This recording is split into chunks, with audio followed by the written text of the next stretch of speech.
Bonjour à tous et bienvenue pour notre émission hebdomadaire Les marchés en action. Je suis Nicolas Chéron, stratégiste marché pour zonebourse.com et nous sommes aujourd'hui mardi 30 mars 2021. Il est temps de faire un point complet sur les marchés boursiers.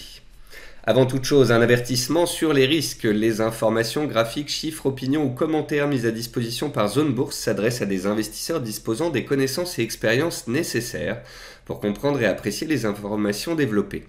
Ces informations sont données à titre informatif et ne représentent en aucun cas une obligation d'investissement ni une offre ou sollicitation d'acquérir ou de vendre des produits ou services financiers. Elles ne constituent par ailleurs pas un conseil en investissement. On attaque directement avec le focus marché pour voir quels ont été les derniers grands décalages sur les marchés, les dernières annonces, les attentes des opérateurs. Sur les 10-15 derniers jours, dirons-nous, nous avons assisté à des respirations salutaires sur les indices américains, sur les indices européens. Après, on notera des performances qui sont relativement disparates. Hier, le Dow Jones inscrivait un nouveau record historique. Ce matin, le DAX, l'indice allemand, inscrit également un nouveau record historique. Le CAC est un petit peu un cran en dessous, en train de tester ses plus hauts annuels sous les 6080 points. Quant au Nasdaq, eh bien, il est toujours relativement neutre, en consolidation, sous pression par rapport donc au Dow Jones ou au DAX. Tout cela à cause de la grande rotation sectorielle à laquelle nous avons assisté ces dernières semaines. Vous avez eu des prises de bénéfices appuyées sur de nombreuses valeurs de croissance et notamment les valeurs technologiques et vous avez pu constater une rotation sectorielle vers les valeurs cycliques notamment ou encore les valeurs bancaires, les valeurs dans également les matériaux de base qui continuent un parcours assez hallucinant. On verra ça dans la partie action.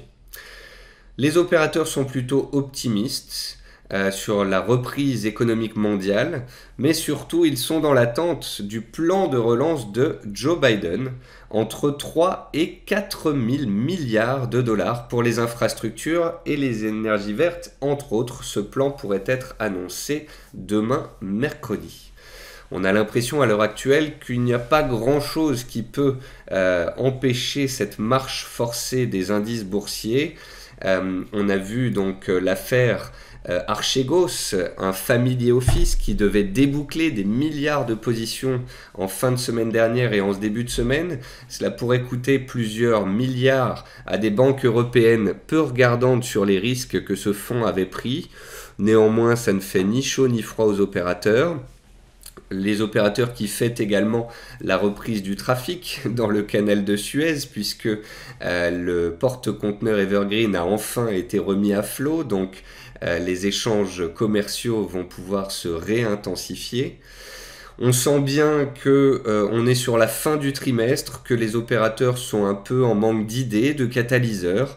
On peut donc dire qu'on a des indices, des marchés actions qui sont relativement solides, des opérateurs qui sont confiants. Mais maintenant, on va peut-être attendre justement ce fameux plan de relance de Joe Biden pour donner un coup de pouce supplémentaire au marché.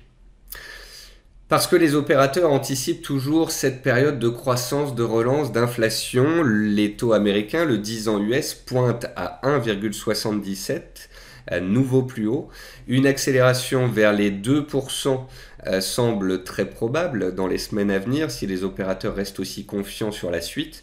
Ce qui peut peser momentanément sur le marché action. Je dis momentanément car je vous l'ai expliqué dans l'émission mardi dernier, on peut avoir des périodes pendant lesquelles les taux d'intérêt et les marchés actions peuvent monter de concert puisque généralement les taux se tendent dans des périodes de forte croissance, de reprise et c'est le cas actuellement.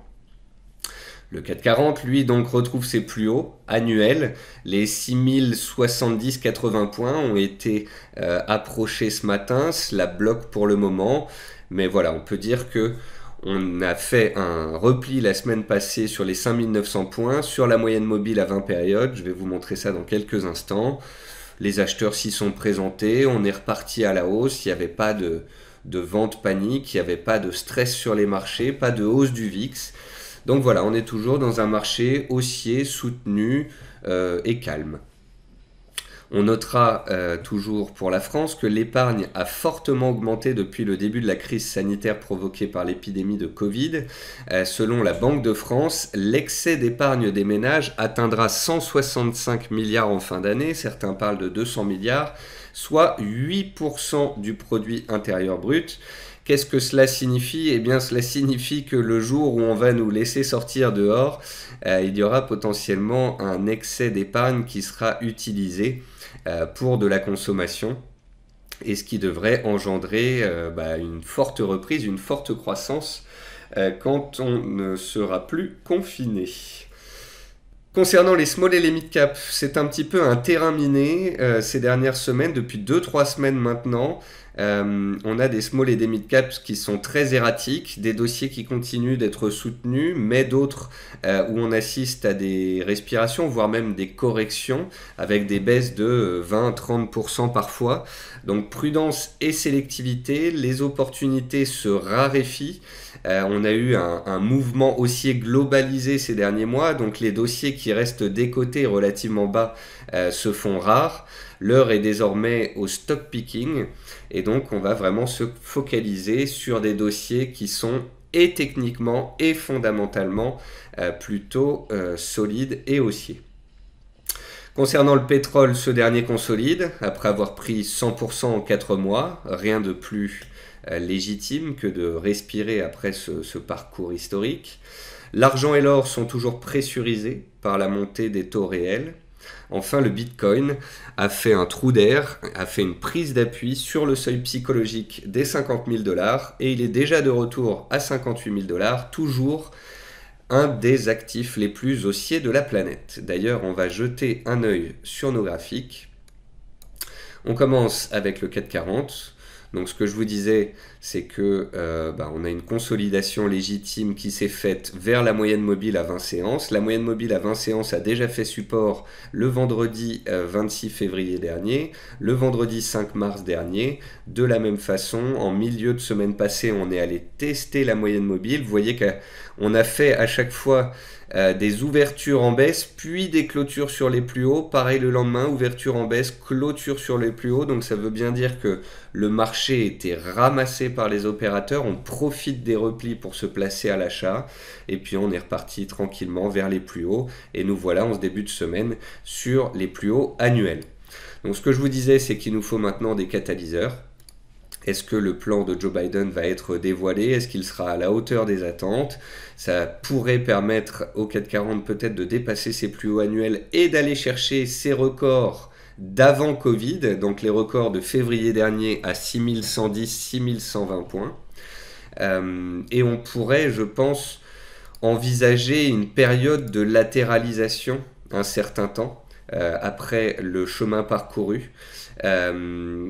Quant à la saisonnalité, puisque je pensais à ça à l'instant, il faut noter que la saisonnalité du CAC 40 sur le mois d'avril est plutôt positive. Donc voilà, on a un marché haussier et soutenu, on revient vers les records pré-Covid, on a des plus bas et des plus hauts de plus en plus hauts, donc on a toujours un marché qui est porteur.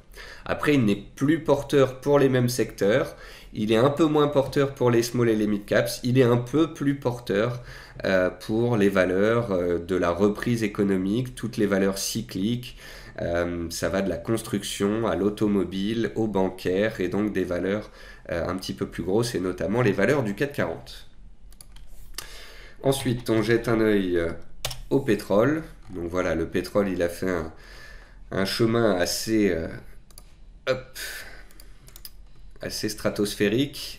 En 4 mois et 8 jours, me semble-t-il, on a pris 100%.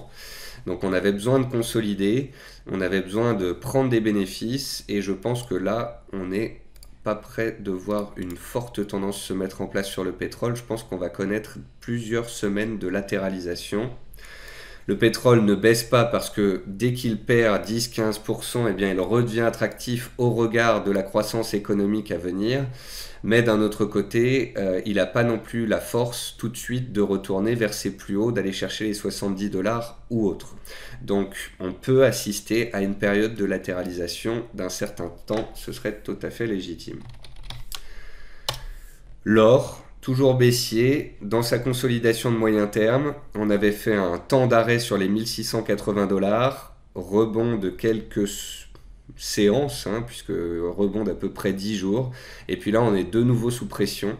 De toute façon, tant que les taux américains remontent, tant que on parle de hausse de taux, de reprise économique forte, les opérateurs délaissent l'or. Le marché obligataire redevient un petit peu plus attractif. Donc on préfère aller chercher du rendement sur le marché obligataire. Les opérateurs ne se couvrent pas, ne sont pas inquiets, ne se diversifient pas. Ils sont en train de re-rentrer massivement sur le marché action. Et donc les métaux, en tous les cas les métaux précieux, sont pour le moment délaissés. Donc sur l'or, voilà, vous avez ce canal baissier. Tant qu'on est dans ce canal baissier, de toute façon, pour ceux qui cherchent des opportunités à l'achat sur des signaux forts, ici, nous n'en avons aucun. Pour ceux qui font du DCA, par contre, et qui achètent de l'or tous les mois, tous les trimestres, cette baisse graduelle qui dure plusieurs mois est une opportunité d'accumuler et de faire de l'accumulation rationnelle. Même chose sur les cours de l'argent, simplement vous aurez noté que les cours de l'argent sont beaucoup plus solides que les cours de l'or. Contrairement à l'or qui baisse depuis 6 mois, les cours de l'argent sont tout simplement neutres. Et c'est ce qui me fait penser aussi que le jour où les métaux repartiront, eh bien l'argent aura de beaux jours devant lui. On a une zone d'intérêt ici, la zone des 24-25 $, mais même si c'est une zone d'intérêt, elle ne permet pas de rebond fort pour le moment. Si on la casse, on pourrait retourner vers les 22 $. Mais même chose ici pour ceux qui font de l'accumulation rationnelle et du moyen long terme. Si baisse il y a, ce sera une opportunité de pouvoir en acheter plus bas. Et puis concernant le Bitcoin, ici le DCA est roi. Le DCA c'est le dollar cost average, donc c'est le fait d'accumuler tous les mois, tous les trimestres des actifs. C'est la stratégie principale que je recommande sur le Bitcoin. Le Bitcoin est un des actifs les plus haussiers de la planète, encore plus haussier que le Nasdaq. On a des plus bas, des plus hauts, de plus en plus hauts, une adoption très forte, des volumes très forts, des entreprises qui se diversifient et qui placent leur trésorerie en Bitcoin. Tesla qui accepte les paiements en Bitcoin pour acheter une voiture. Donc voilà. Pour le moment, pas d'alerte, pas de signaux baissiers, pas de forte hausse de la volatilité. Vous voyez que la dernière fois que le Bitcoin a cassé une résistance ici à 42 000 $, on a accéléré, on est revenu tester le support. Et bien de la même façon, il bloquait sous les 51-52 000 $, il les a passés, il est revenu tester le niveau. Donc c'est aussi un bon point si vous voulez, ces corrections sur le Bitcoin. D'une part, ça permet d'acheter sur repli pour ceux qui escomptent des replis pour pouvoir se placer. Et puis d'autre part, c'est une hausse construite, donc une hausse solide, pérenne. Et tant qu'on est au-dessus des 50 000 $, le précédent creux, eh bien on est toujours haussier avec potentiellement de nouveaux records à la clé en direction des 65, des 70 000 $ dans les semaines à venir. Nous sommes toujours dans ce qu'appelle la communauté crypto un bull run. C'est-à-dire que sur le Bitcoin, vous avez des périodes fortement haussières, puis des périodes de consolidation qui peuvent durer plusieurs mois, voire parfois plusieurs trimestres. Et bien, donc bull et bill et bear market. Et là, on est dans un bull market, un bull run, qui pour l'instant est assez impressionnant. On revient à notre présentation et on va passer au top flop. J'ai une belle sélection de graphiques à vous montrer. Donc le top flop a pour but d'imager, de vous faire comprendre ce qui se passe en termes de flux, en termes de macroéconomie, en termes de banque centrale, en termes de reprise économique. Alors à gauche, on a l'indice IFO en Allemagne du climat des affaires.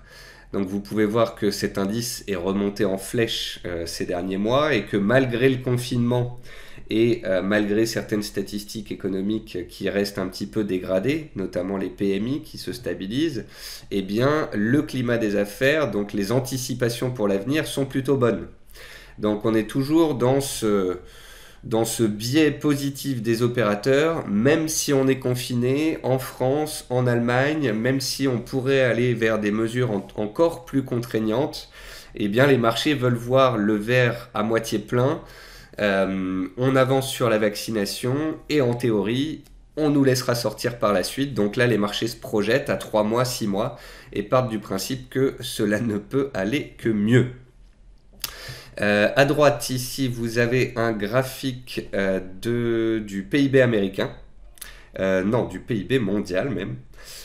Donc vous avez une baisse du PIB à cause du Covid. Seulement 4 trimestres après le Covid, on a déjà dépassé le niveau de PIB qu'on avait avant le Covid.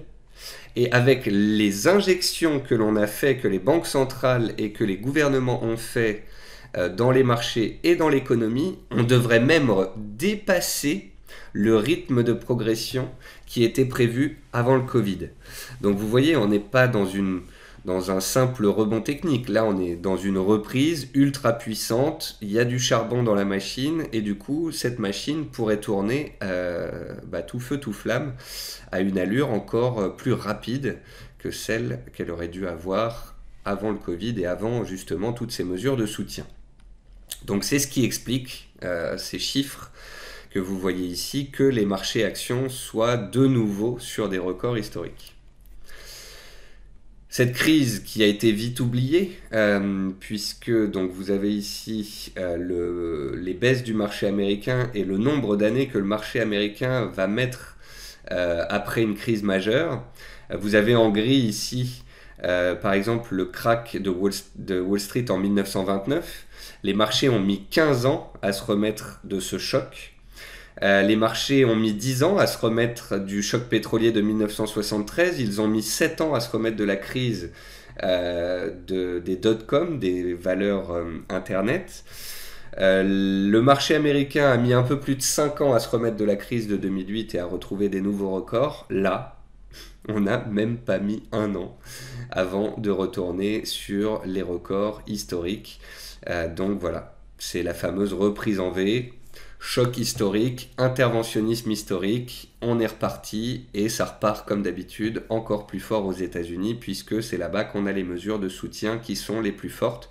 Je vous rappelle que là, ces dernières semaines, on parle d'un plan d'aide, avec des chèques envoyés à la population aux États-Unis. Donc c'est les premiers là à avoir testé le revenu universel en quelque sorte. On parle d'un plan donc de 2000 milliards plus un plan de relance d'infrastructures de 3 à 4000 milliards. On parle de 6-7 milliards. Donc on parle de 6-7 000 milliards. On parle de 3 fois la somme qui avait été nécessaire pour aider les bancaires en 2008. Donc on est vraiment dans des proportions absolument hallucinantes. Du coup, nous assistons à un rallye haussier historique. Vous avez ici les rallyes haussiers de 1982 ou de 2009, en orange et en bleu. Et vous voyez en jaune le rallye haussier de 2020. Donc ça reste dans les clous par rapport à des reprises fortes qu'on a eues en 1982, en 2009, après des chocs de marché et des épisodes récessifs. Là, pareil, choc de marché très rapide, récession très rapide et reprise très rapide.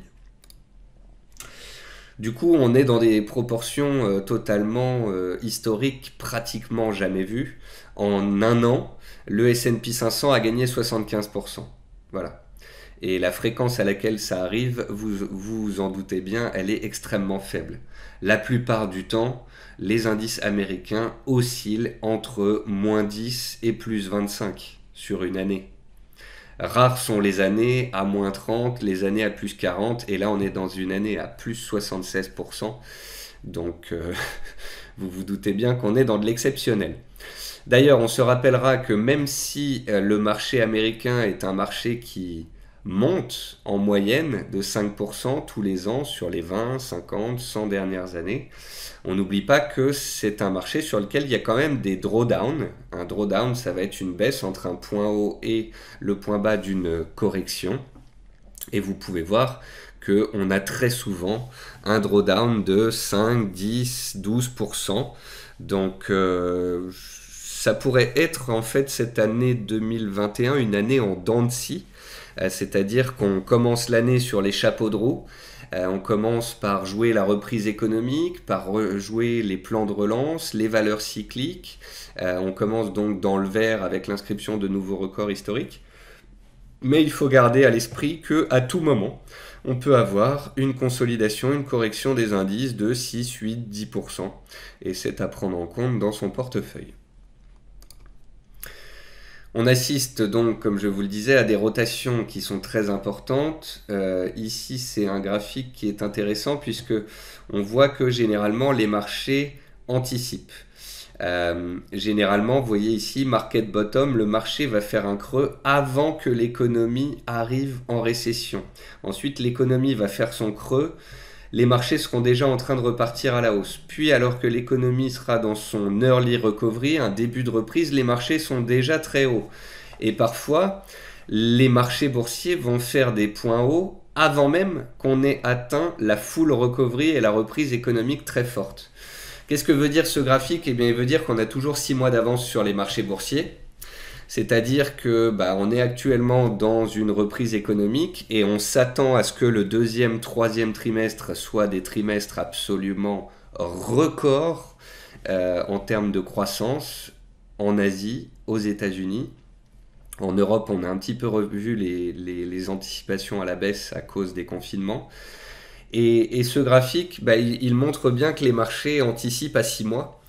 Ça veut aussi dire qu'à un moment donné, les marchés auront anticipé, pricé l'ensemble des bonnes nouvelles, l'ensemble d'une reprise économique très forte, et on pourrait voir à un moment les marchés boursiers juste stabilisés, latéralisés, alors que les chiffres économiques continueraient de s'améliorer, tout simplement parce que les marchés auraient largement anticipé.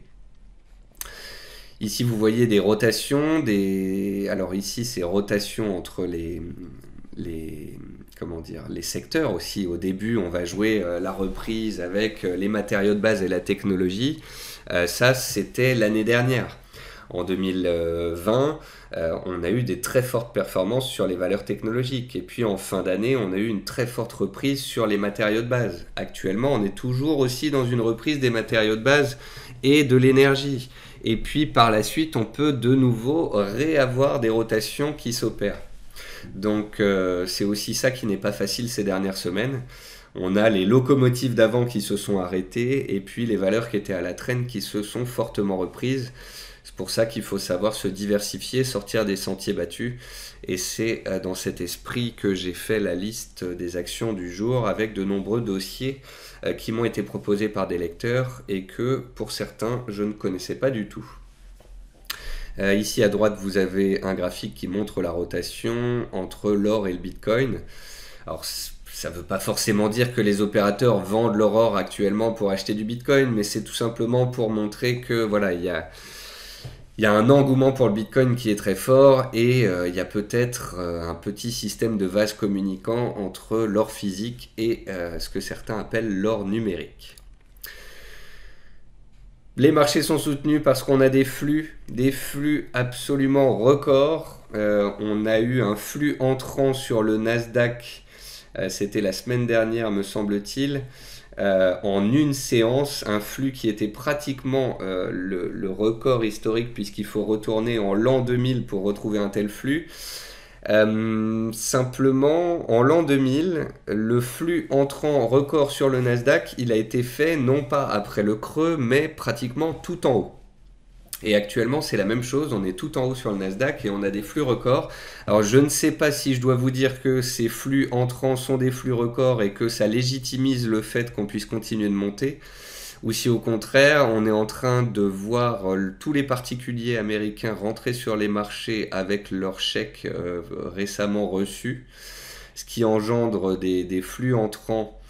Et ces flux sont très importants parce que ces particuliers vont souvent passer aussi par le marché options et donc prendre des leviers extrêmement importants. Donc voilà, c'est comme si on faisait rentrer tout le monde aussi avant une bonne purge, donc prenez cette information avec des pincettes. Ici, même chose, c'était il y a 1 ou 2 semaines, en milliards de dollars, en données hebdomadaires, on assiste à un flux entrant majeur sur l'ensemble des marchés actions de la planète. Malgré tout, il y a de la sélectivité qui s'opère, puisque même si des flux sont entrants, il y a des flux sortants. On a un reflux sur l'indice des valeurs technologiques qui ne gagnent pas d'argent. Je vous avais montré cet indicateur créé par Goldman Sachs, indicateur qui est passé de 100 à presque 450. Donc on a fait x4,5 sur la valorisation de ces valeurs technologiques qui ne gagnent pas d'argent. Après le Covid, en fait, à partir du mois d'avril, les opérateurs se sont rués sur les valeurs technologiques en se disant tout ce qui est Internet notamment, ça peut continuer de gagner de l'argent pendant le Covid, donc on va les acheter. Simplement, il y a eu un peu un manque, je pense, de sélectivité. Les opérateurs ont acheté de tout et de n'importe quoi. Certes, très certainement, des valeurs de demain. Des valeurs qui, comme Palantir par exemple aux États-Unis, qui peuvent être des valeurs de long terme, très qualitatives, mais il y a aussi, je pense, des déchets dedans, des valeurs qui ne devraient pas être montées aussi vite, aussi fort, avoir fait x3, x5, x10 pour certaines. Et donc on voit là une sélectivité qui s'opère sur les marchés. Et je rappelle d'ailleurs, avec cette petite image ici à droite, que croire en sa bonne étoile ou faire des vœux n'est pas une stratégie boursière, même si certaines valeurs, je pense par exemple à NIO dans les véhicules électriques. NIO, c'est une valeur qui est passée de 4 $ à 60 $, elle a fait x15, donc magnifique parcours. C'est pas pour autant que ce type de valeur ne peut pas perdre 50% par la suite, et c'est d'ailleurs ce qui s'est passé. Les stars d'hier ne seront pas forcément les stars de demain. Et puis les stars d'hier, qui ont pour certaines gagné 1000 ou 2000%, elles peuvent consolider, et quand elles consolident, perdre 50 ou 60%, certes c'est impressionnant, mais ça ne les empêche pas de toujours gagner 300, 400, 500% en l'espace de 12 ou 24 mois, ce qui est quand même une performance admirable, et ce qui légitimise le fait que justement on puisse consolider aussi fort. Avec tous ces flux entrants un peu partout sur la planète, on assiste quand même à un phénomène de bulle potentielle, notamment sur le marché immobilier. Les prix au Canada s'envolent littéralement. En Angleterre, les prix sont aussi relativement élevés. En Allemagne, on a aussi des prix qui montent fort. Aux États-Unis, pareil, on a dépassé les prix de 2008. Ici à droite, vous avez la courbe de croissance des prix de l'immobilier en Nouvelle-Zélande. Donc là, on voit bien que l'ultra-liquidité est en train de potentiellement créer des bulles. Bulles sur le marché action, mais également potentiellement sur le marché immobilier. Mais tout ça, c'est dû à des flux, des flux, je vous en ai montré, et là je vous en remontre. À gauche, la Banque Centrale Européenne qui de nouveau injecte, et elle injecte dans des proportions records sur les plus hauts de fin de l'année passée. Donc voilà, le programme d'achat suite à la pandémie est à l'œuvre, et c'est un soutien inconditionnel pour les marchés. Et puis on a un autre soutien inconditionnel pour les marchés qui est de retour, ce sont les buybacks, c'est-à-dire que vous avez des entreprises américaines qui ont de la trésorerie et qui vont racheter leurs propres actions avec leur trésorerie, ce qui va mécaniquement faire monter le cours de leurs actions. Et ce qui va, quand ces entreprises l'annoncent, soutenir leur cours. Quand une entreprise dit on va racheter pour 4 milliards de nos propres actions, eh bien forcément ça veut dire que vous avez un acheteur supplémentaire dans le dos. Donc ça c'est un catalyseur de plus, un soutien de plus pour le marché action. Et puis on finit avec la Chine, avec un graphique qui montre qu'on a aujourd'hui sur les sociétés cotées en Chine et à Hong Kong, les sociétés chinoises cotées en bleu ici, eh bien on en a de plus en plus. Alors qu'aux États-Unis, même si ce chiffre remonte un petit peu en 2019 et en 2020, on est toujours sur les mêmes niveaux que depuis à peu près 15 ans. Donc on voit bien la stagnation des États-Unis, la forte hausse du marché chinois. Et lorsqu'on regarde les valorisations, on se rend compte que dans certains bassins de croissance, on a des marchés qui sont faiblement valorisés au regard des PIB des pays en question. Et on trouve l'Indonésie, la Chine, la Corée, l'Inde qui sont au regard de ce ratio, beaucoup moins cher que des places boursières comme le Japon ou les États-Unis. Voilà pour cette première partie d'émission. J'ai pris 30 minutes, peut-être un petit peu plus long que d'habitude. J'ai beaucoup de graphiques top-flop. J'espère que cela vous plaît et que ça vous permet de mieux comprendre, de mieux appréhender ce qui se passe sur les marchés. Voici la liste des actions que nous allons voir dans quelques instants sur la plateforme de ProRealTime. Les valeurs françaises, des valeurs internationales, des valeurs qui sont particulièrement haussières ou en GLB. Les GLB, c'est des valeurs Green Line Breakout, c'est des valeurs qui vont casser et leur plus haut historique et leur niveau d'introduction qui se conjuguent. Si vous ne savez pas d'ailleurs ce que c'est qu'une GLB, vous tapez les marchés en action spécial GLB dans Google, vous trouverez une émission qui porte ce nom. Alors, hop. Je le fais également pour vous montrer comment ça fonctionne sur YouTube. Quand vous êtes sur YouTube, vous avez le programme de la vidéo sous la vidéo. Donc quand vous trouvez une émission comme l'émission spéciale GLB, si vous voulez aller directement sur ces informations-là, vous allez dans le programme de la vidéo et vous cliquez sur le timing. Et ça va vous emmener directement au passage sur les GLB, et j'avais fait à ce moment-là 10-15 minutes d'explication complète sur ce concept. C'est l'heure de la pause café, pause musicale, on se retrouve dans un instant pour les actions.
Hop. Alors, on commence avec les actions françaises. Avec AK Technologies. Hop. Donc la société a publié récemment. La publication n'a pas plu aux opérateurs. Gap baissier, chute des prix, volume assez important. En fait, la société a expliqué qu'à court terme, les résultats n'étaient peut-être pas à la hauteur des attentes et que les améliorations de résultats devraient plutôt se faire dans la deuxième partie de l'année. Donc forcément, les opérateurs un peu déçus, certains d'entre eux en tous les cas, sortent de la valeur. Ce qui est intéressant avec ce dossier, alors déjà il faut prendre du recul, voilà, se rendre compte d'où l'on vient. Donc c'est une action qui est relativement propre en fait, et c'est ça qu'on aime bien sur certains dossiers, c'est la pertinence des niveaux testés à maintes reprises. Donc vous avez ici une barrière à 29 € qui avait déjà été testée en avril 2020, qui a de nouveau fait blocus en décembre, de nouveau fait blocus en mars, et vous pouvez vous aider de ces seuils clés qui sont sur certaines valeurs en tous les cas, et notamment sur des dossiers neutres comme celui-ci, eh bien, parfaitement respecté. Vous voyez le niveau de soutien ici à 21,50, testé en avril et en mai dernier. Il a fait résistance en octobre. On est revenu se poser dessus en janvier. On est revenu se poser dessus ici post-résultat. Donc vous voyez, par exemple, pour quelqu'un qui se dit que les actionnaires historiques se sont renforcés sur AK Technologies. Je ne sais plus si c'était 21 € ou 22 €, mais ça avait engendré ce gap haussier ici. Donc ça, c'est les actionnaires historiques qui se sont renforcés au capital. Par la suite, la valeur a fait son petit bonhomme de chemin, elle déçoit avec ses résultats, mais en revenant ici à 21,50, en fait, on revient sur le prix auquel les actionnaires historiques se sont renforcés. Donc c'est vraiment un pivot clé, un pivot majeur. Tant qu'on tient cette zone des 21-21,50, on est sur support. Et certes, il n'y a pas de dynamique de prix, mais il y a un intérêt et il y a un timing qui permet d'avoir un stop serré et d'avoir un ratio risque-gain attractif. En achetant un support à 21,50 avec un stop à 20,50, vous avez un stop qui ne vous coûte que s'il est déclenché 4%. Et si on arrive à passer du bas du range ici, des 22 € à 28 €, dirons-nous, on prend 30%. Donc vous avez un ratio risque-gain, vous avez un ratio risque-gain où vous allez risquer 4% pour essayer de gagner 30%. Donc vous avez un ratio risque-gain de 1 pour 7,5. Ça veut dire que vous espérez gagner 7,5 fois plus que ce que vous risquez de perdre. Donc ça, en termes de money management, c'est un superbe ratio. Arcelor, les matériaux de base, les fameux qui profitent de l'effet reprise. Valeur cyclique, donc ici tendance haussière manifeste à court terme et à moyen terme. Après, il faut prendre un petit peu de recul, je pense, sur ce dossier aussi pour se rendre compte de là où on vient. On est quand même dans une dynamique baissière des prix depuis 2008, donc ça fait plus de 10 ans. Et sur les 5-6 dernières années, on oscille entre 6-7 € et 28-30 €. Donc là, vous voyez bien le côté cyclique et volatile de ce titre. Donc là, on est dans une belle phase haussière, comme on avait pu l'être entre 2016 et 2018. Voilà. Et l'objectif théorique de moyen long terme, ce qu'espèrent les opérateurs, c'est qu'on arrive à pousser en direction des 28-30 €. Ça, c'est l'objectif des moyens long-termistes. La barrière qui est devant nous, elle est ici, à 24 €, 24,20 €. C'est une barrière qui a fait résistance en 2015, qui a fait ici aussi résistance en 2016, qu'on a travaillé à plusieurs reprises en 2018 avant de la casser et qu'elle devienne résistance. Donc on est sur un gros morceau actuellement. Vous voyez ici, quand on prend du recul, on se rend compte que on a réussi à retracer toute la baisse qui avait démarré en octobre 2018, donc forte chute, forte reprise, et là on a retracé 100%. Donc on a fait quand même un bon bout de chemin. Et à court terme, il m'apparaît un petit peu compliqué, si vous voulez, d'entrer sur les cours actuels pour viser cette fameuse zone des 28-30 €, sachant qu'on est pile poil sous une résistance. Donc pour ceux qui sont dedans, bravo. Pour ceux qui sont rentrés sous les 21 €, parfait. Sous les 20 €, encore mieux. Vous avez ici les anciens plus hauts de janvier 2021 à 21 € qui ont été cassés et qui ont fait support. On a une dynamique des prix haussière avec des plus bas de plus en plus hauts. Donc ce que l'on peut dire, c'est que le dossier est haussier tant qu'on est au-dessus des 21 €. Et en théorie, pour ceux qui sont à l'achat dessus, vos stops sont sous cette barrière-là. Parce qu'on est sous résistance, on pourrait peut-être assister à une séquence de consolidation avant d'éventuellement pousser en direction de ces fameux 28-30 €. Donc chaque chose en son temps. Pour ceux qui n'en ont pas, faut espérer un éventuel repli vers les 22 € pour pouvoir acheter sur les supports, sur repli, avant éventuellement reprise haussière. Donc voilà, bravo à ceux qui en ont, beau dossier, bon secteur pour jouer la reprise.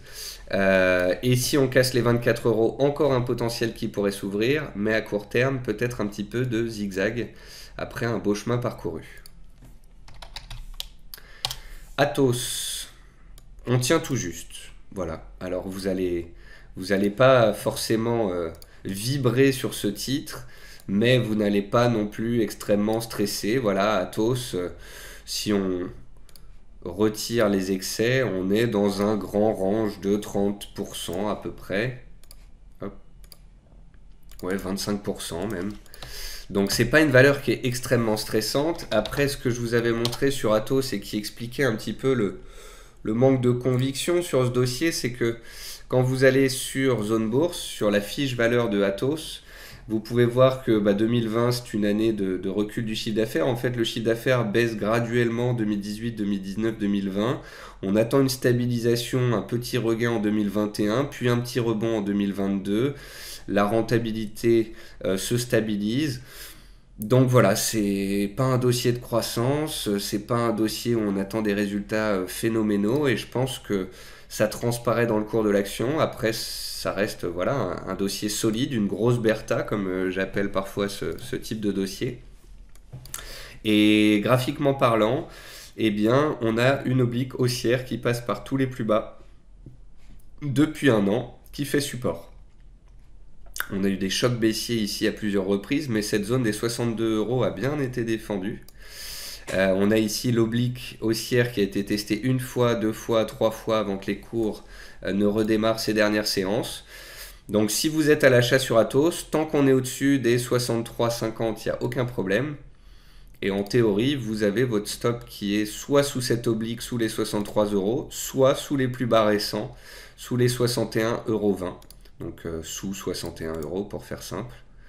De telle manière que si la valeur casse son oblique haussière et se dirige vers le bas de son range de nouveau, et bien que vous puissiez sortir, couper la position et attendre plus bas, ou bien tout simplement prendre les liquidités et aller sur un autre dossier un peu plus punchy. Le grand spécialiste du bâtiment qui est de nouveau sur ses records historiques. Donc là, pareil, dossier extrêmement solide. On est dans une tendance haussière, des plus bas et des plus hauts de plus en plus haut. Les cours sont au-dessus de la moyenne mobile à 200 périodes. On a une oblique, pareil comme sur Atos, qui passe par les plus bas du Covid, les plus bas de fin d'année et les plus bas de ce début d'année. Donc tant qu'on tient au-dessus de cette oblique haussière ici, c'est fortement acheteur. On a un petit gap qui a été laissé ouvert sous nos pieds. En plus, on a déjà fait des tests de cette zone de prix ici, avec ici en support, ici en résistance. Donc je me dis que peut-être que pour les retardataires, le grand fera un retour ici vers les 76,30 pour combler ce petit gap laissé ouvert, venir retester la zone, se rapprocher de nouveau de son oblique haussière. Et pour ceux qui n'en ont pas, c'est un moyen d'entrer sur repli pour jouer la hausse et aller chercher de nouveaux records. Et pour ceux qui sont dedans, en théorie, vous avez votre stop qui est sous l'oblique et qui est sous le précédent creux, donc sous les 73,30. Et pour ceux qui font du moyen terme et qui seraient rentrés sous les 70 €, voire même à 60 €, en théorie, votre stop il est large, sous le précédent creux mais de moyen terme, sous les 71 € et la moyenne mobile à 200 périodes. McPhy, j'ai juste décidé de la remettre dans l'émission du jour pour vous parler de ce pivot à 31,50. J'ai été étonné en fait de la belle tenue de McPhy ces dernières semaines, du fait qu'on tienne au-dessus des mêmes 200 et qu'elle n'aille pas plus bas. C'est vrai qu'elle a été solide ces 2-3 dernières semaines, notamment soutenue par des recommandations de brokers, de courtiers. Après, ça reste un dossier qui est quand même très fortement valorisé, très cher. Donc si et seulement si effectivement McPhy arrive à passer cette zone de résistance, les 31,50, elle pourrait continuer de monter.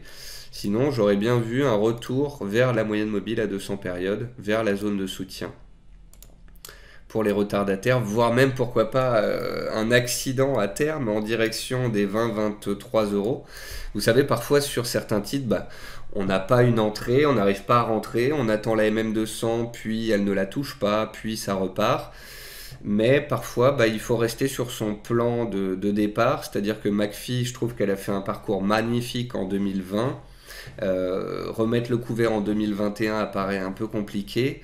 Et donc j'attends toujours un éventuel trou d'air vers les 25, voire sous les 25, auquel cas à ce moment-là elle serait moins chère et auquel cas elle m'intéresserait. Donc je veux pas faire peur à ceux qui en ont. Ceux qui en ont, on fait des plus bas de plus en plus haut, tout va bien, on est haussier, on est soutenu. Mais si on échoue sous 31,50, combat de l'aile, on peut revenir vers MM200 voire en dessous, donc au moins vous êtes prévenus. Métropole TV, M6. On parle de plus en plus donc du rachat hein, qui pourrait être fait par TF1 potentiellement. Tout a commencé fin janvier avec des annonces et des rumeurs et des volumes historiques qu'on a eu à plusieurs reprises. On est toujours dans une dynamique donc fortement haussière avec des plus bas et des plus hauts de plus en plus hauts. Vous avez vu ici, on avait fait un gap haussier qu'on n'avait pas comblé, puis on était reparti. Là, on est en train de faire plus ou moins la même chose, c'est-à-dire que on a ouvert un gap haussier le 12 mars dernier, on est en train de le combler, mais on l'a pas complètement comblé. Alors vous voyez, moi je me suis mis une alerte à 18,18 à peu près, parce que j'ai écrit une analyse qui dit que si elle comble son gap, on pourrait en acheter. On pourrait acheter à... alors je vais vérifier sur Zone Bourse. MMT, hop, je vais sur la fiche valeur. Donc toujours la même chose, je vais sur la fiche valeur, je descends, je vais dans le trading action. Et là, le cours d'entrée proposé, il est à 18,10. Voilà. Donc, possibilité numéro 1, elle ne comble pas son gap, elle fait comme fin février et elle redémarre sans moi. Possibilité numéro 2, elle fait un petit trou d'air, elle touche les 18,10, elle comble son gap et la stratégie acheteuse se déclenche. Stratégie qui a pour but, bien évidemment, d'aller jusque l'opération de rachat. Tant qu'on est dans les cas spéciaux, j'en profite pour reparler de Natixis. Natixis qui pourrait être donc retiré de la cote, les actions rachetées par BPCE. Le souci sur Natixis, c'est que cette action a été... à plier les particuliers en quelque sorte, des particuliers qui, pour certains, ont vraiment perdu beaucoup d'argent. Donc quand BPCE rachète les actions Natixis à 4 €, ça fait un peu grincer des dents. Et sur ce dossier-là, je partais du principe que pratiquement 90-95% des gens peuvent apporter leurs titres, mais parfois on a un solde des titres qui va continuer de côté. On avait eu ce phénomène sur Altis, Altis B, Altis A, et du coup il n'y a plus forcément les graphiques de disponibles. Altis, vous avez Patrick Drahi qui a racheté ses actions, qui a proposé un prix, elle a coté autour de ce prix pendant plusieurs semaines, pendant même 2-3 mois, avant que le solde ne soit racheté à un prix supérieur. Je ne sais pas si ça va être le cas, mais je me dis que ça pourrait être une possibilité sur le cas Natixis. En tous les cas, j'ai été très étonné de voir des millions de titres achetés entre 4 et 4,15. Ça veut dire que certains opérateurs pensent que le solde pourrait être acheté à un prix supérieur que les 4 € initialement proposés. Donc voilà, pour certains, c'est une stratégie autre que le livret A, c'est-à-dire que vous êtes acheteur à 4,04 €. Au pire, BPCE vous rachète les titres à 4 €. Au mieux, l'offre est relevée à 4,40 € ou 4,60 € et vous gagnez entre 10 et 15%. Donc je trouve que ici aussi, en termes de ratio risque-gain, le risque est relativement faible. On va risquer 1% en espérant de gagner 10%. Le ratio risque-gain est donc de 1 pour 10. Et en termes de money management, eh bien, c'est plutôt intéressant. Pharmagest, elle a publié récemment des résultats en forte croissance. Ah non, c'est pas Pharmagest. Pas une très forte croissance chez Pharmagest, mais toujours des chiffres très solides. Tendance haussière, valeur trend following, toujours au-dessus des MM200. Ici, c'est un peu comme sur McPhee, c'est-à-dire que j'ai deux zones d'achat théoriques. La première, c'est la MM200 et la deuxième, c'est le gros niveau horizontal des 85 €.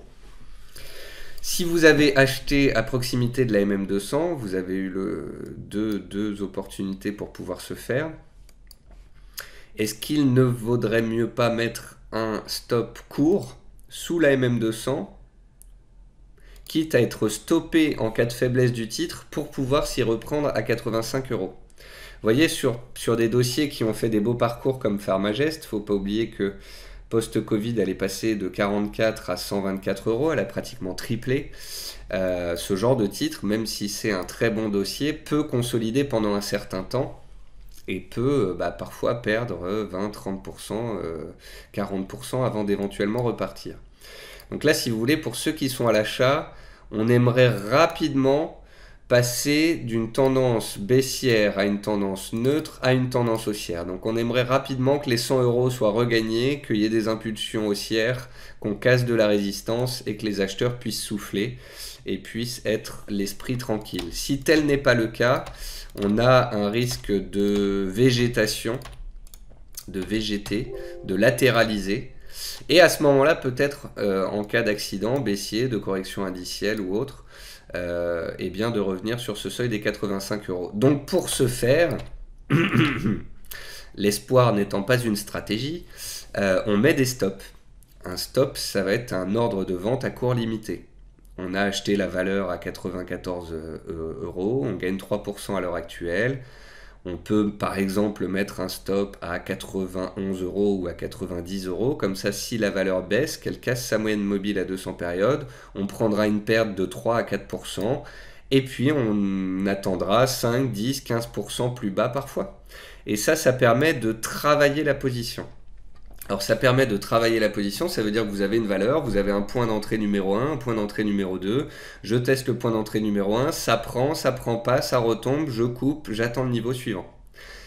Ça vous permet d'ajuster le tir, ça vous permet de racheter plus bas et de ne pas rester coincé, puis ça vous permet aussi de ne pas souffrir. On appelle ça ne pas se laisser traîner par le marché, ne pas subir. C'est très important en termes de psychologie. De ne pas avoir des lignes à moins 15, moins 20 et de se dire « Ouh là là, j'espère vraiment que ça va rebondir, sinon je suis mal ». Mais de toujours garder le contrôle. Et enfin, Vivendi. Vivendi donc, qui va vendre sa participation dans Universal Music Mobile, qui va en toucher plusieurs milliards. L'annonce de cette possible opération avait engendré une très forte hausse du titre. C'est quand même ultra rare qu'un titre du CAC gagne plus de 10% en séance, donc Vivendi est monté à plus 24% en séance, avec des volumes qui étaient historiques. Et ça veut bien dire que voilà, les opérateurs sont friands de ce dossier. Vous voyez ici, on a une belle tendance haussière matérialisée par ce canal haussier. J'ai proposé une stratégie d'achat sur MM20 parce que au vu de la hausse que Vivendi avait réalisée, au vu des volumes extraordinaires échangés, je me suis dit qu'elle allait revenir vers son gap, mais qu'elle n'allait pas le combler. Parce que justement, la validation de la vente de la participation dans Universal Music Mobile allait être faite, parce que grâce à ce cash, Vivendi allait pouvoir faire des opérations. C'est plusieurs milliards, hein, je crois que c'est 4 milliards d'euros qui pourraient être récupérés et utilisés pour faire de la croissance externe. Donc voilà, je pense qu'il y a beaucoup d'opérateurs qui s'intéressent à ce dossier. On a ici une configuration qui est superbe, on a cassé un gros niveau de prix. Donc pour ceux qui suivent mes émissions, vous savez, souvent quand on regarde les actions américaines, je vous dis « Ah, ça c'est une éjection américaine », c'est-à-dire que on a un gap haussier, du volume, une cassure, et on ne comble pas le gap, on repart. C'est ce qui pourrait se passer ici. Et donc moi j'avais proposé un achat autour de 28 euros, et malheureusement j'avais mis un stop à 3 ou 4%, et le stop que j'avais proposé s'est fait pile poil toucher sur le plus bas de cette mèche basse du vendredi 5 mars. Donc c'est dommage, ça arrive. C'est vrai que n'étant pas très à l'aise sur les marchés ces 2-3 dernières semaines parce qu'on plafonnait un petit peu, j'ai parfois proposé des stratégies à l'achat ou à la vente fonction des dossiers avec des stops un petit peu serrés. Et 2 ou 3 fois, je me suis pris des stops à 10 centimes du plus bas. Donc, parfois, il faut se donner un petit peu plus de marge. Et ici, sur Vivendi, eh bien, je pense qu'on pourrait ne pas combler ce gap et tenter de repartir progressivement dans le sens de la dynamique haussière. Et puis, si vous voulez, c'est pas le secteur bancaire, c'est pas le secteur automobile. Je trouve que c'est une bonne diversification de son portefeuille.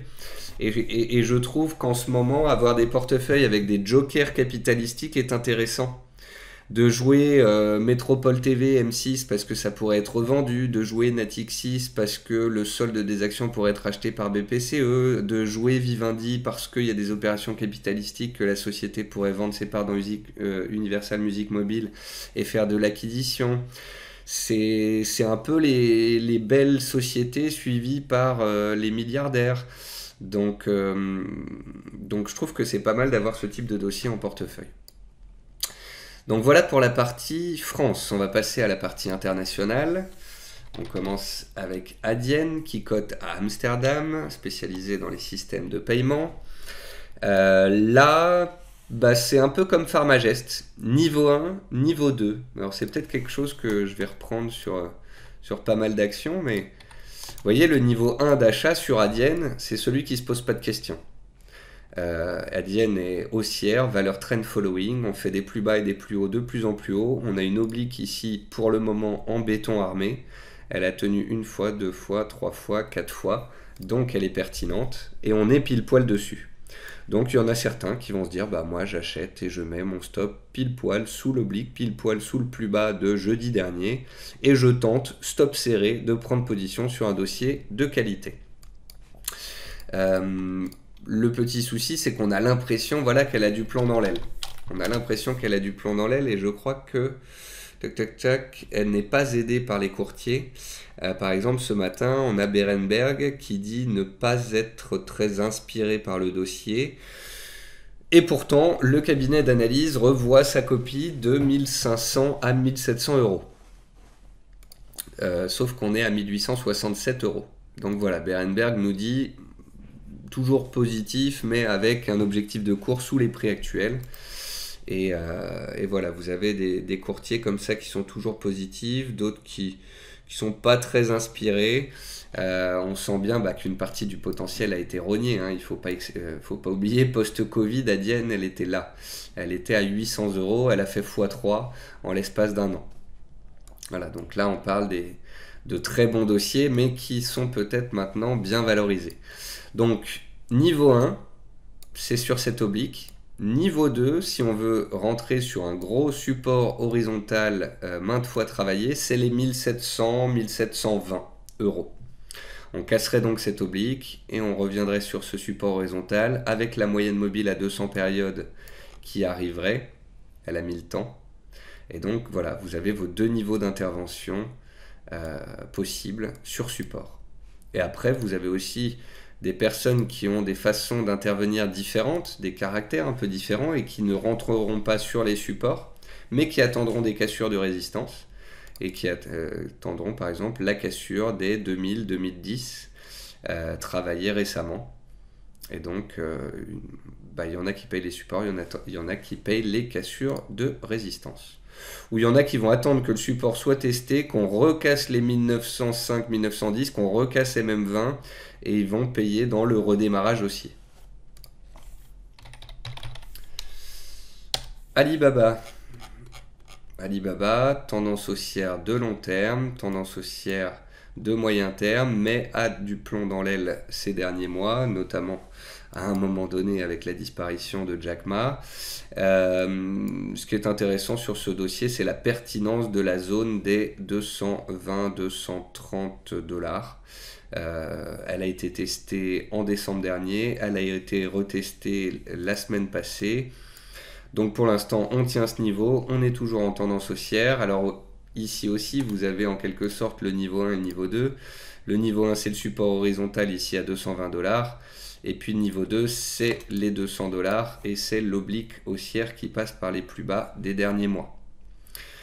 Donc à vous de voir si vous souhaitez intervenir sur les seuils de court terme ou les seuils un peu plus de moyen long terme. Baidu, le Google chinois. Alors Baidu a souffert de ce qui s'est passé donc fin de semaine dernière, début de cette semaine. Vous avez un fonds d'investissement asiatique, Archegos, qui était blindé en valeurs asiatiques notamment, et américaines, et des valeurs asiatiques cotées aux États-Unis, des valeurs chinoises cotées au Nasdaq notamment. Baidu en est l'exemple. Baidu, c'est le moteur de recherche chinois et c'est coté au Nasdaq. Et ce qui s'est passé, c'est que la semaine passée, il y a des positions spéculatives haussières en levier qui étaient détenues par un fonds qui ont été coupées violemment. Et du coup, c'est pour ça qu'on apprend que des banques comme Crédit Suisse, par exemple, ont pris des belles pertes. Vous avez des entreprises technologiques chinoises, donc Baidu, Tencent, mais aussi des entreprises médias américaines comme Discovery, comme Viacom, ou d'autres acteurs comme Farfetch. Et l'origine, c'est donc Goldman Sachs et Morgan Stanley qui ont vendu à tour de bras les titres détenus par le fonds Archegos. Est-ce que c'est pas l'opportunité peut-être d'entrer sur ces dossiers, et notamment ici sur Baidu qui entre son point haut de février et son point bas de mars a perdu 51%. C'est des ventes forcées, donc ça veut dire que fallait déboucler les positions et que ça a un peu été vendu à n'importe quel prix, et c'est ce qui a engendré cette forte chute des cours. Ce que vous pouvez noter, c'est qu'on est venu pile poil réagir sur la moyenne mobile à 200 périodes, qui démontre encore une fois sa pertinence. Et ce que je disais hier dans la journée, c'est que tant qu'on était au-dessus des 190$, c'est-à-dire l'ouverture de vendredi dernier, eh bien, on peut considérer qu'on a fait un joli creux sur ce dossier. Donc si vous avez réussi à choper du Baidu à 180, 190, même 200$, se pose la question maintenant de tenter l'aventure et de tenir ce dossier qui est quand même un dossier de bonne facture. Ensuite, Euronav, cotation à Bruxelles, spécialité transport, notamment de pétrole. C'est un dossier erratique, un peu particulier. Vous voyez ici, entre 6 et 8,20 €, on a un gros range. Et sauf période un peu particulière, eh bien on y reste dans ce range. On achète en bas et on vend en haut. Qu'est-ce qui s'est passé récemment? Eh bien les prix étaient dans un range, en sont sortis, ont créé un nouveau range et se sont cognés la tête sous les 8,20 €.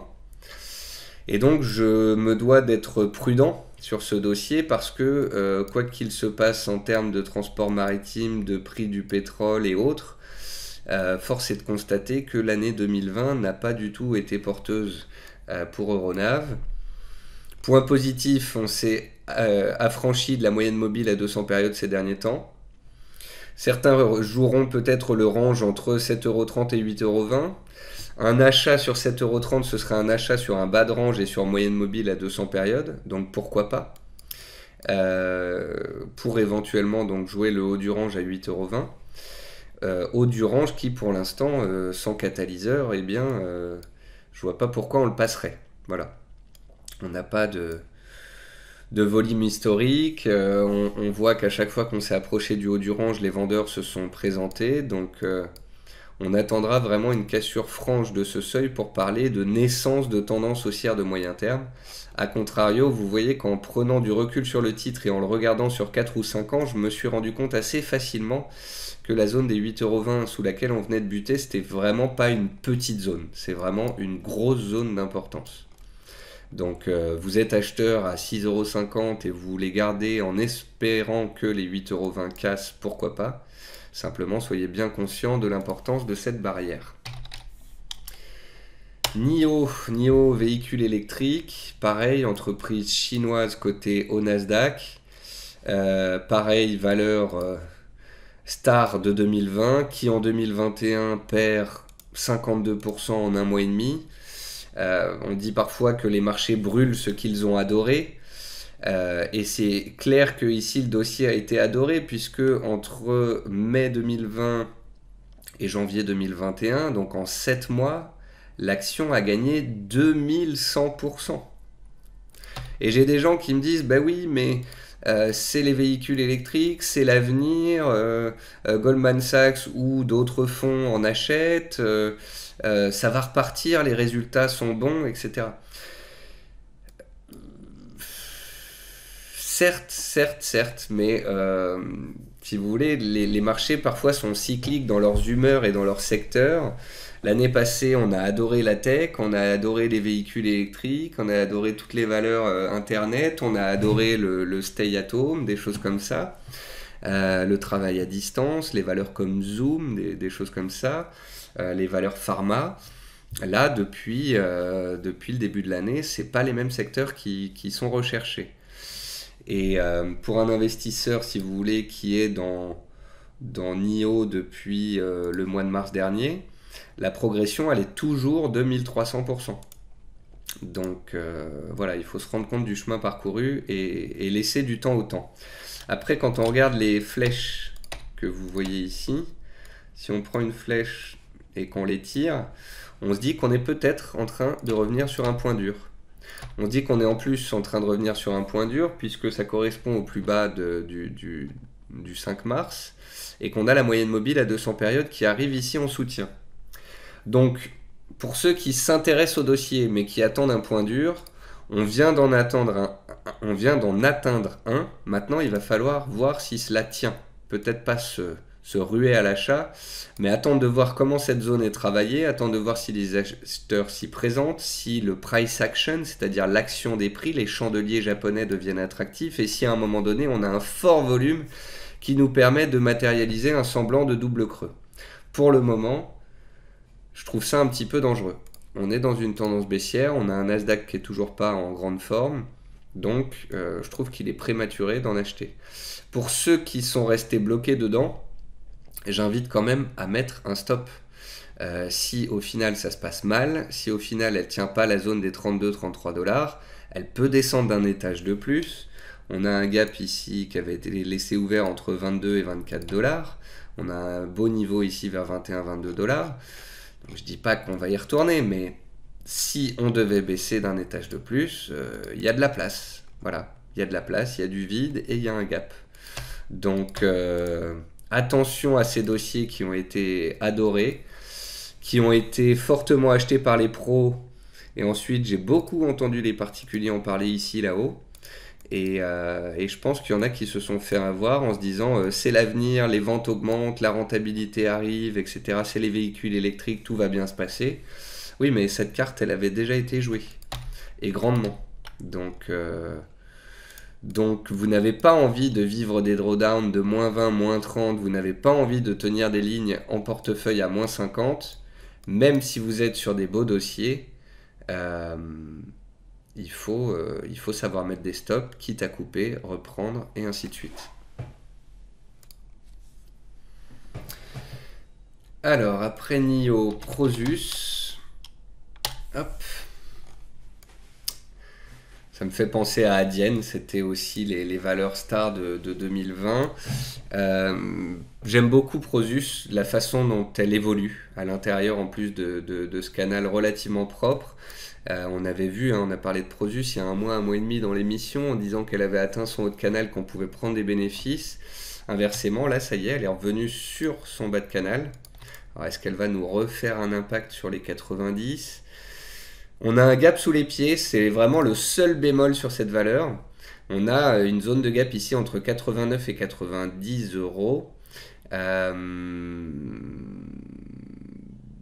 Et la moyenne mobile à 200 périodes qui est à 89 €. Simplement, si on venait chercher la moyenne mobile à 89 €, ça veut dire qu'on se fait un trou d'air et qu'on s'extrait du canal haussier. Donc peut-être qu'il vaut mieux laisser ce gap sous nos pieds, ne pas le combler, ce qui montre qu'en fait les opérateurs sont friands du dossier, et se dire que tant qu'on est au-dessus des 90-91 €, on est sur la borne haute de ce gap, une zone horizontale, et que les opérateurs sont friands du dossier sur cette zone de prix. Ici, il faut casser la moyenne mobile à 20 périodes, puis les plus hauts récents à 96-97 € pour permettre une relance de la dynamique. Et bien évidemment, si le canal tient, si la moyenne mobile à 200 périodes arrive en soutien gentiment, qu'on tient cette zone de prix, l'objectif c'est de nouveau de jouer la borne haute du canal, c'est-à-dire une appréciation d'à peu près 20%. Ensuite, Raytheon Technologies qui est cotée au NYSE, c'est une société qui est dans la défense. Trend dossier jusqu'au Covid. Le Covid, ça a vraiment engendré des déstructurations graphiques sur de nombreux dossiers, c'est assez hallucinant. On va dire que la valeur a mangé son pain dur pendant un bon bout de temps. On a fait un range pendant 9 mois. Et on est en train de s'extraire progressivement de ce range. Avec deux supports. Le haut du range, bien évidemment, les 74,50, ancienne résistance, qui fait support. Il a été validé ce support jeudi dernier. Et puis on rappelle les 72 $. Les 72 $ qui correspondent au dernier creux. Donc ici, hop, je n'ai pas un support, mais deux supports. Parfois, il faut prendre ce qu'on appelle une zone de prix. Quand, vous savez, sur Pharmagest ou d'autres dossiers, je vous ai montré, niveau 1, niveau 2 d'intervention. Et bien là, les niveaux sont trop proches. Le niveau 1, niveau 2. Donc, dans ces cas-là, j'appelle ça une zone de prix. Voilà, il faut être un petit peu plus large. Et que vous soyez acheteur à court terme ou depuis plus bas, en théorie, votre stop, il n'est pas sous le niveau 1, mais il est bien sous le niveau 2, histoire de ne pas surréagir à la moindre faiblesse du titre. Et l'espoir, c'est qu'on vienne de s'extraire d'un range, qu'on prenne la hauteur de ce range, qu'on le reporte à sa cassure, et que ça donne un objectif haussier théorique en direction de la zone de résistance des 90 $. Ensuite, Red Robin Gourmet Burger, coté au Nasdaq, ils font des burgers, ça je vous le cache pas. Il faut prendre un peu de recul quand même pour se rendre compte que depuis 2015, c'est quand même extrêmement baissier. Et vous voyez ici sur le graphique hebdomadaire, à chaque fois on a essayé de passer MM200, une fois, deux fois, trois fois, puis c'est reparti fortement à la baisse. Là on vient de passer MM200. Donc c'est vraiment le grand test. Quand on se met en journalier, qu'on fait passer une oblique, non pas par les mèches, mais par les cours de clôture, et pour avoir un maximum de tests de cette oblique, je ne l'ai pas fait passer par les deux points hauts, mais bien par les cours de clôture, pour avoir 1, 2, 3, 4 impacts, on se dit qu'on a cassé l'oblique, et que on avait un cluster. Ici, un cluster, c'est une réunion de supports, support oblique et support horizontal. Donc vous voyez, c'est assez propre. On a réussi à casser les 36 $, gros niveau horizontal, et l'oblique que je viens de vous montrer.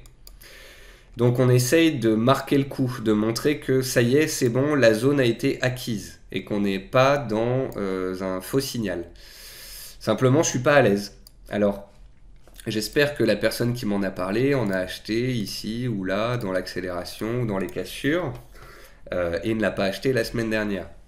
Ce qu'il faut espérer ici, c'est que les 36 $ tiennent, qu'on reste au-dessus de cette zone de prix, puis qu'on arrive à casser les plus hauts récents qui ont déjà été testés 2-3 fois et qui bloquent pour le moment, casser les 41,30, 41,40 en trend following pour faire continuer le trend en direction des 45, 70, le prochain niveau horizontal de prix qui avait été testé en 2017 et 2018.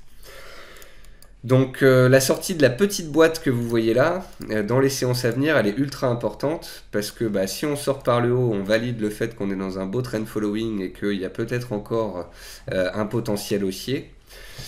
Si on sort par le bas, on repasse sous le niveau de support, on repasse sous l'oblique baissière et on revient dans ces cas-là dans un scénario de fausse cassure des mêmes 200 hebdo, avec un risque de reprise de la baisse dans la foulée. Donc il faut faire attention à ce genre de titre qui a pratiquement fait x10 depuis ses plus bas de mars dernier et qui reste quand même dans une dynamique de fond relativement baissière quand on le regarde sur 5 ans. Ensuite, on va aller voir The A2 Milk Company. Là, on est en Australie. Et alors là, il faut que j'aille sur le site Zone Bourse pour lire le descriptif de la société pour pas vous dire de bêtises parce que j'ai été, je dirais pas choqué, je dirais surpris. Hop, profil société. Donc dès que vous connaissez pas une société dans l'émission, vous tapez dans le moteur de recherche Zone Bourse. Vous allez sur le site Hop. The A2Milk, la compagnie A2Milk compagnie est engagée dans la commercialisation de lait de marque A2MC et des produits connexes grâce à la propriété intellectuelle qui permet d'identifier le bétail pour la production de produits laitiers sans protéines A1. La composition du portefeuille comprend du lait liquide, des préparations pour nourrissons et autres. Le segment Australie et Nouvelle-Zélande comprend la vente de lait, de crème de préparation, segment Chine et autres pays d'Asie, etc. Lait en poudre. Donc voilà. La propriété intellectuelle qui permet d'identifier le bétail pour la production de produits laitiers sans protéines A1, c'est quand même du lourd. Je ne sais pas ce qui s'est passé sur cette entreprise, mais il y a dû y avoir un hic. Parce que il y avait une croissance phénoménale jusqu'à août 2020, et depuis août 2020, elle enchaîne les gaps baissiers et les volumes baissiers historiques. Donc ici, il faut faire attention. Ça cote en Australie, hein, pour rappel. On était de retour ici sur les 8,10 $, niveau testé en 2017, retesté en 2018. On a tenté de mettre le frein et de réagir dessus, mais pour l'instant, ça ne réagit pas. Le trend baissier est fort. Alors, vous voyez ici, j'ai tracé une sorte de biseau descendant. Alors, ce qu'il y a avec le biseau descendant, c'est qu'on pourrait se dire que ça va sortir par le haut. Oui, dans certaines situations, grâce à de bonnes news, on peut avoir une sortie par le haut. Mais plus que le biseau descendant, j'aimerais que vous accordiez de l'importance à l'oblique noir, en fait. À l'oblique noir ici. Ça sert parfois, c'est un peu dangereux de tracer des biseaux, ça donne envie d'acheter et d'anticiper la sortie de la figure. Là, vous avez tout simplement un dossier qui a été adoré et qui est en ce moment détesté. Sûrement des bonnes raisons, peut-être des mauvaises nouvelles au niveau de leur propriété intellectuelle ou de leur recherche. Si c'est tout simplement en termes de résultats qui déçoivent les opérateurs, ça ne pardonne pas. Le titre a pratiquement été divisé par 3. Mais en tous les cas, voilà, les opérateurs sortent. Ils sont sortis ici, ils sont encore sortis là, dans des volumes qui sont extrêmement importants. Donc on est dans un trend baissier. Il faut attendre que ce trend baissier soit totalement purgé. Donc on peut attendre un excès baissier, un gap final, un gap d'épuisement, du volume historique. Et puis si à ce moment-là on a des chandeliers de retournement, on peut la surveiller. Mais je pense que vraiment, pour faire simple dans ce type de configuration, eh bien il faudra attendre la cassure de l'oblique noir pour parler de changement de tendance, de changement d'état d'esprit des opérateurs et d'opportunité à l'achat. Tant qu'on est sous cette oblique noire, c'est baissier, c'est un trend following baissier, et donc ça ne m'intéresse pas. Et puis on va finir par les valeurs en trend following ou en GLB, des valeurs européennes et américaines, et qui sont de tous les secteurs. On a des autocollants, du diagnostic ophtalmo, du e-sport, de l'énergie, du bâtiment, de l'éclairage, des lasers, des plateformes de paris en ligne. Je vous remets la liste des actions. Mais là, voilà, on a de tout. Mais en tous les cas, de tout dans tous les pays, dans tous les secteurs, mais des dossiers qui sont très souvent superbement haussiers. On commence avec Avery Dennison Corp dans les adhésifs, dans les autocollants, avec ici une dynamique haussière de long terme qui est superbe depuis plus de 5 ans. Ça monte pratiquement tout le temps tout droit. Beau rythme de progression. Dès le mois d'octobre, on avait effacé les plus hauts d'avant Covid. On s'est installé dessus. Derrière, je suppose, publication de résultats et on avance comme ça de case en case. Ce que je trouve sympa avec ce dossier, c'est qu'on fait une période de latéralisation, puis on en sort. Puis latéralisation, puis on en sort. Là, il se peut qu'on soit de nouveau dans une latéralisation. Donc plutôt que de se ruer sur le titre alors qu'il est sous ses plus hauts, peut-être qu'on pourrait attendre un retour sur les 170 $, sur le bas du range, le bas de la latéralisation, pour pouvoir rentrer à l'achat sur ce dossier haussier de moyen long terme. Carl Zeiss Meditech, action cotée en Allemagne. Diagnostic ophtalmologique. Donc là, pareil, valeur trend following magnifique, et ce depuis des années. Valeur qui a l'habitude de se mettre dans des figures chartistes. Ici, vous voyez un triangle dont on s'est extrait par le haut. De nouveau, un triangle dont on s'est extrait par le haut. Là, à court terme, on voit qu'on est dans une sorte de latéralisation, bloqué sous les 131, 132 euros. Donc ceux qui n'en ont pas espéreraient un trou d'air, un retour vers les 120 euros pour pouvoir en acheter sur la zone de soutien, préalablement testée. Ou bien on attendra une cassure au-dessus des 132 euros pour viser un retour vers les plus hauts, voire de nouveaux records. Je pense que c'est des records historiques. Oui, ce sont des records historiques. Diagnostic ophtalmo, population européenne vieillissante. Donc l'ophtalmo a encore de beaux jours devant lui. Ensuite, Foxcorp, côté au Nasdaq. Là, on a un refus d'obstacle. Un refus d'obstacle sur une GLB. Vous voyez ici, elle a coté en mars 2018. Donc on avait une GLB ici. On s'est approché de la GLB en janvier, on est retombé, on a essayé de passer en force en mars. On a déclenché la GLB à 41,70 à peu près, on est monté de 10%, puis on est repassé dessous. Donc là, vous voyez, c'est le concept, hein. On achète la cassure, les cours continuent de monter, on fait une petite mèche basse. Cette mèche basse nous sert à mettre un stop dessous ou à mettre un stop sous le niveau de l'ancien niveau testé ici à 40,70. Et quand ça réintègre, quand ça repart à la baisse, quand ça recasse les supports, on sort. On a constaté une possible GLB, on rentre, ça monte, ça retombe, on sort. Quitte à prendre une petite perte de 2, 3, 4% et ne pas subir cette rechute de 10%. Si on connaît vraiment bien le dossier, on attendra qu'éventuellement ce dernier revienne vers des zones de prix attractives, donc la zone ici entre 30 et 34 $, ou bien on attendra pour de bon une vraie GLB, un repassage en force de la zone des 42 puis des 45 $.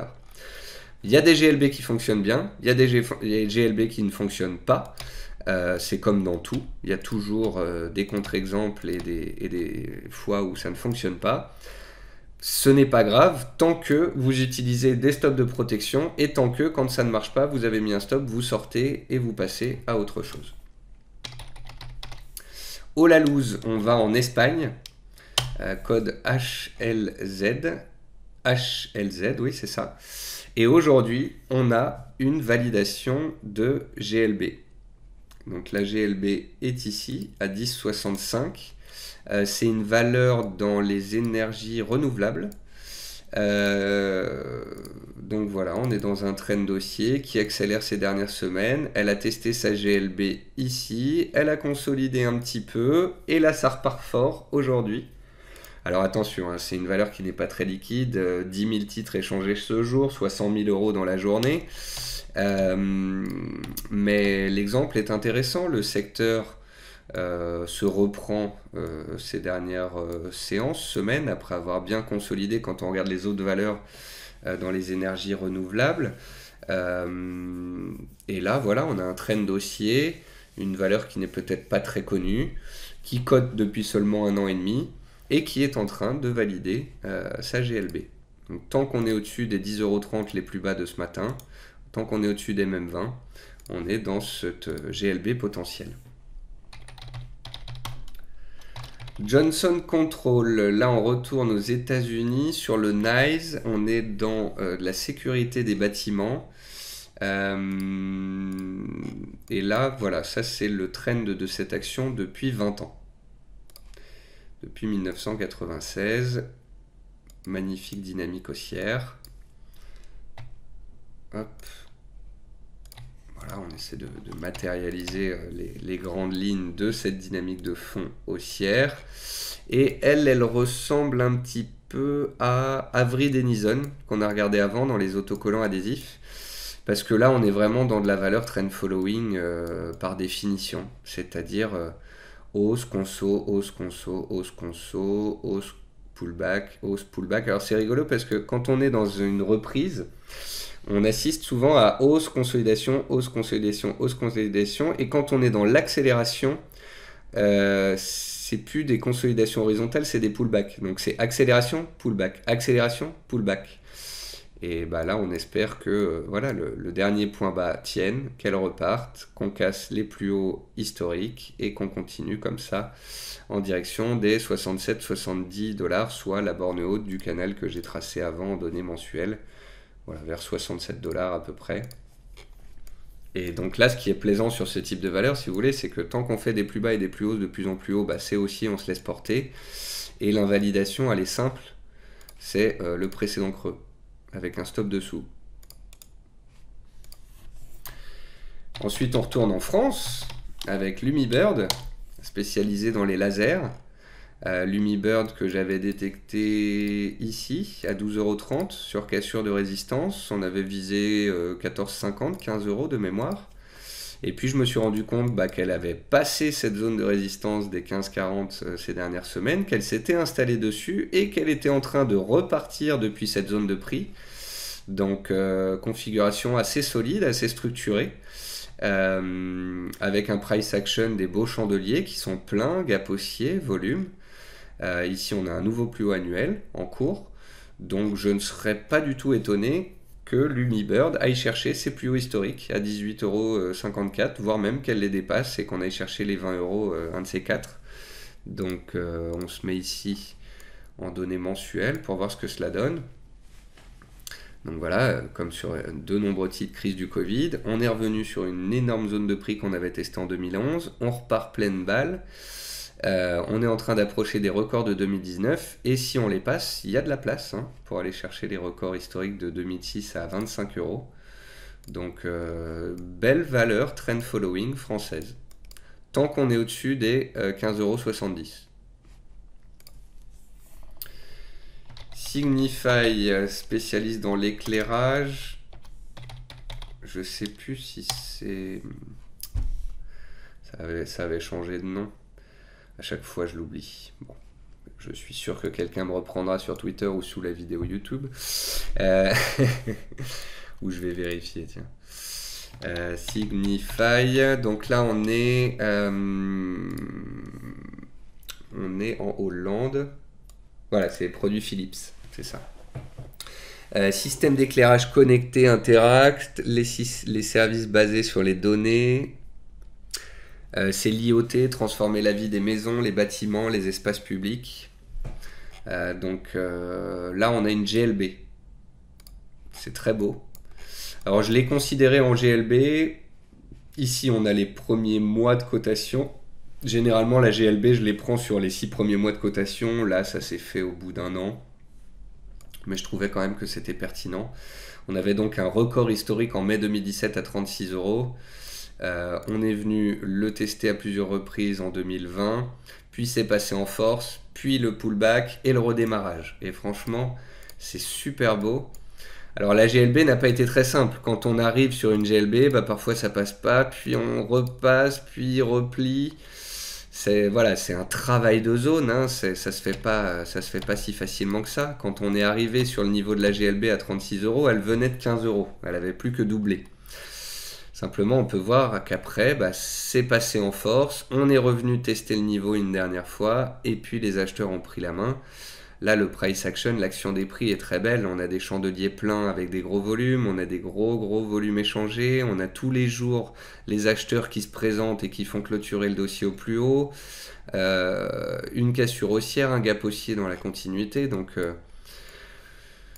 ça, c'est vraiment une fusée, quoi. C'est vraiment très recherché et on était dans un range récemment. Donc, on prend la hauteur du range, on la reporte à la cassure et l'objectif haussier théorique dans les semaines qui viennent, c'est d'aller chercher les 48 €.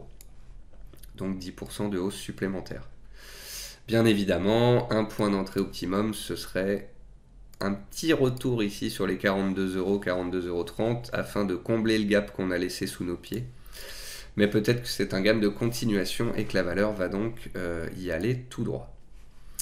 Ensuite, on retourne aux États-Unis. Vous voyez, aujourd'hui, je fais un peu de tout. C'est aussi pour vous inviter à aller voir d'autres places de cotation, d'autres secteurs, d'autres types de graphiques, d'autres façons d'évoluer. Super League Gaming au Nasdaq. Donc là, on est sur du e-sport, les concours de jeux vidéo et puis tout l'univers du jeu et des paris qui va autour de ça. Donc là, GLB, pas encore faite, mais testée. Le plus haut à l'introduction, il était fait à 11,50 $ en février 2019. Puis la valeur a baissé. Là, elle s'est réveillée récemment et elle est passée de 1 à 11 $. Donc, il est légitime qu'elle ait fait un refus d'obstacle. Simplement, vous pouvez vous mettre une alerte parce que si elle y retournait, si elle retournait vers sa GLB et qu'elle la validait, au-dessus donc des 11,50, bah voilà, c'est quand même un secteur qui est ultra porteur. Les jeux en ligne, c'est ultra porteur. Il y a de plus en plus de joueurs, il y a de plus en plus d'argent dans le secteur, il y a de plus en plus de jeux et de paris, de plateformes autour de ça. Donc, bien évidemment, c'est un dossier spéculatif ultra volatile. Mais quand on cherche à pimenter un portefeuille, bah, ça peut être un bon moyen de le faire. Et puis Volantis, pour finir. Là, on est dans du trend following. Et je voulais juste vous dire que parfois, faut laisser du temps au temps. On a eu une belle cassure de triangle il y a 2 semaines, 3 semaines, avec un beau volume. Je rappelle que donc Volantis développe des thérapies digitales pour aider les patients atteints de maladies chroniques à mieux gérer leur traitement au quotidien, afin d'en améliorer l'efficacité. J'ai mon beau-frère qui travaille là-dedans, pas chez Volantis mais chez un autre.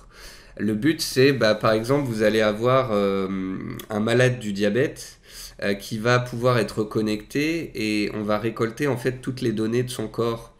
On va aussi noter quand est-ce qu'il prend son insuline, est-ce que ça a un effet, est-ce que ça a le bon effet. Et on va pouvoir suivre les malades du cancer, on va pouvoir suivre comme ça plein de maladies spécifiques pour pouvoir suivre les données du corps, mais pour pouvoir aussi voir si les malades prennent aussi bien leur traitement. Et ça, c'est l'avenir. Donc, c'est des dossiers qui sont intéressants. C'est une belle valeur en termes d'analyse technique, puisque soutenu et haussière ces derniers mois. Et puis, c'est un secteur qui a de l'intérêt. Quand on est un investisseur, on aime aussi accompagner des projets, des sociétés et l'avenir. Et ça me semble être une société d'avenir. Par contre, attention, agenda zone bourse, publication 30 mars. Donc, potentiellement, les résultats sortent ce soir ou demain matin. Donc, prudence. Mais en tous les cas, voilà, j'aime bien les volumes récemment plus la sortie de ce triangle. J'aime bien les fondamentaux du dossier, son positionnement. Et je note un range duquel il faudrait s'extraire. Donc, il faut casser les 5,20 € pour redémarrer la dynamique haussière. C'est une valeur qui, quand elle casse, elle est assez explosive. Donc, on devrait le voir. Donc là, par exemple, typiquement, vous pouvez vous mettre une alerte, vous surveiller, voir, vous pouvez suivre ce que donnera la publication. Ne pas oublier qu'il faut en bourse laisser du temps au temps. Ici, Volantis avait fait 6 mois de range avant de sortir violemment. Si, suite à la publication, elle ne sort pas de son range, elle peut continuer d'évoluer dans ce range jusqu'à un jour potentiellement en sortir. Voilà, c'est la dernière action de cette liste. On a donc vu des valeurs françaises, hollandaises, belges, américaines et aussi des valeurs asiatiques cotées au Nasdaq. Vous avez vu que c'est plus les mêmes dossiers qui tirent la cote, c'est un peu moins les dossiers technologiques ou les valeurs electric vehicles par exemple sur le Nasdaq qui tirent. Mais comme vous avez pu le voir aussi dans la partie trend following, des valeurs dans les autocollants, des valeurs dans les diagnostics ophtalmo, des valeurs dans le bâtiment, ou encore des valeurs qui ont des business très particuliers comme Lumibird dans les lasers ou Signify dans les éclairages et l'IoT. Ce sont des secteurs d'avenir et souvent ce sont des secteurs qui montent graduellement, progressivement. Alors ça fait peut-être pas rêver parfois parce que ce ne sont pas des biotech, pas des petites valeurs françaises qui vont gagner 30% en 2 jours si une news sort, mais ce sont des valeurs qui gagnent plusieurs centaines ou milliers de pourcents en quelques trimestres, quelques années. Donc voilà, pensez à cela, essayez de vous diversifier, essayez de sortir un petit peu du cadre français et puis de pimenter votre portefeuille. Bon, je vous souhaite à tous une très bonne séance, une très bonne semaine. Merci à tous ceux qui regardent les vidéos, qui mettent des pouces bleus. C'est encourageant, c'est motivant pour la suite. Bonne semaine à tous. Je vous retrouve sur Zone Bourse et sur Twitter. Au revoir à tous.